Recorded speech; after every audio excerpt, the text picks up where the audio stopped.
মুখে মিষ্টি অন্তরে বিষ, শাশুড়ি মা শ্বশুরের কানে করে ফিস ফিস। কিছু কিছু ঘরে শাশুড়ি মারা যেই শ্বশুর মারা কাজ থেকে ঘরে ফেরেন তখন কানে কানে যে ফিসফিস গুলো করেন। কি গো শুনছো? আজকে বৌমার থেকে আমি 5 মিনিট আগে ঘুম থেকে উঠেছি। বৌমা আমাদের খাওয়া দাওয়া চিন্তা না করে সবার আগে নিজে খেয়ে নিয়েছে।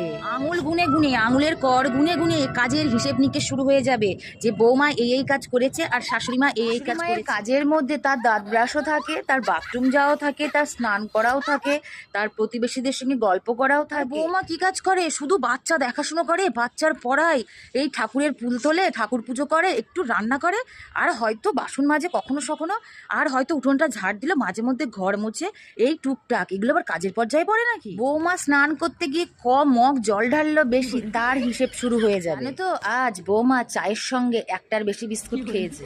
জানো তো বৌমা হচ্ছে গেদর, একটা কাজ বললে যা গ্যাদরামি